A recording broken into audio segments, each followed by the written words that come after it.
The helicopter blades whipped the humid air into a frenzy, kicking up dust and leaves along with a cawing chorus of unseen birds. Private First Class Robert Opdyke clutches the side of the aircraft, knuckles white, as he stares at the lush green jungle floor rushing beneath him. When the worry slows and the world comes back into focus, the young soldier knows he's arrived in the most dangerous place on Earth. It's 1966, and he's just made his first trip into the Vietnamese jungle. He'll make plenty more before his tour is done, and each one will bring him closer to the raw heart of a war that threatens to consume him. He sees and does things no young man should ever witness, buries friends, and faces enemies. But through it all, he survives, coming home to America forever changed by the experience. Vietnam is a war that took decades to fully understand, a conflict so complex it continues to captivate those who lived it and those who seek to comprehend it. And the story starts long before the first American boots hit the ground. In the early 1900s, the French colonial empire ruled Vietnam, draining its wealth while offering its people little in return. At the time, Ho Chi Minh, a young Vietnamese revolutionary, was soaking up socialist thought in Moscow. Inspired by Marx and Lenin, he envisioned a free Vietnam, one that wouldn't bow to the whims of foreign powers. As World War II raged, the Japanese seized control of Vietnam, but the Vietnamese people chafed under their rule as well. Ho organized a movement called the Viet Minh, or League for the Independence of Vietnam, and when Japan surrendered in 1945, Ho and his allies seized power. Ho proclaimed Vietnam independent and modeled his new state after the Soviet Union. But France soon returned to reassert control. What followed was 8 years of brutal fighting. In 1954, the conflict reached its climax at Dien Bien Phu. There, under Ho's direction, the Vietnamese trapped a heavily fortified French garrison, bombarding them until the French surrendered. The First Indochina War was over. Vietnam was divided at the 17th parallel, north and south, communist and anti-communist, but neither side would accept the other's rule. Soon, skirmishes were breaking out across the border.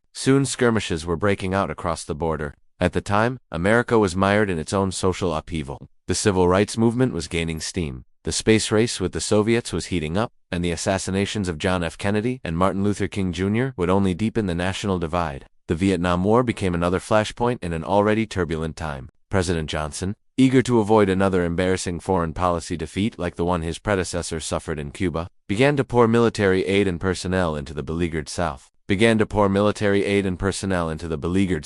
But despite billions of dollars spent and tens of thousands of military advisors deployed, South Vietnam teetered on the edge of collapse.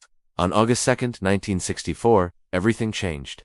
The USS Maddox was patrolling the Gulf of Tonkin when it came under fire from 3 North Vietnamese torpedo boats. A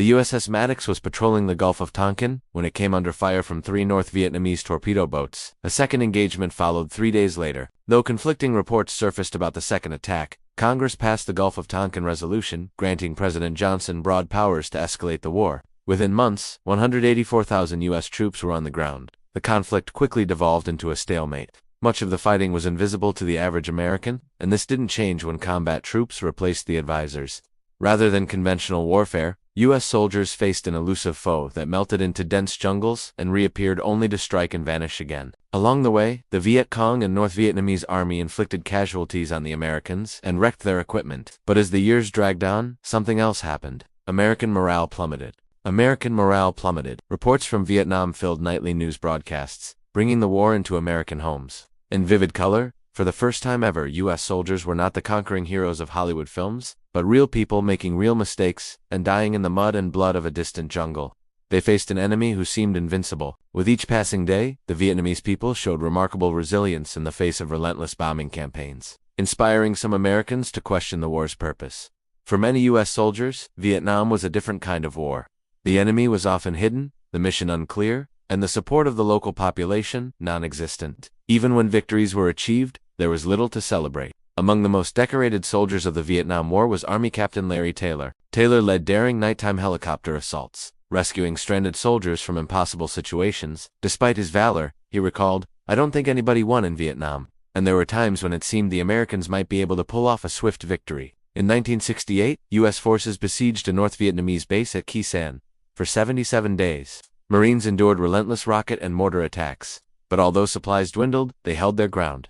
However, while Khe Sanh was defended tenaciously, the scale of the battle hid its true significance. Though North Vietnam had hoped to capture the base and deal a devastating blow to the Americans, the real objective was to distract them from another offensive. In the end, the siege of Khe Sanh was a failure for the North and a costly victory for the South. But in the following months, two events would define the war. The first was the Tet Offensive, a series of surprise attacks launched by the Viet Cong and North Vietnamese Army, beginning on January 30, 1968. The Tet Offensive took the Americans by surprise, with coordinated attacks on cities, towns, and military bases across South Vietnam. Even though tactically unsuccessful, it shattered the US's perception of the war. If the Americans were winning, why did it feel like they were losing? That question echoed across the country. Back in the States, the anti-war movement gained momentum. Public figures from all walks of life spoke out against the war. Music became a powerful tool of dissent, giving voice to a generation that felt betrayed by their government. And then came My Lai.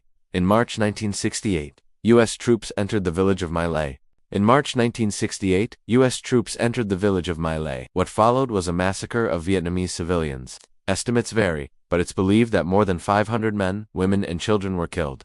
Estimates vary, but it's believed that more than 500 men, women, and children were killed. The event would only come to light months later, further turning American opinion against the war. As the decade wore on, the fighting in Vietnam intensified. Both sides committed atrocities, but the worst was yet to come.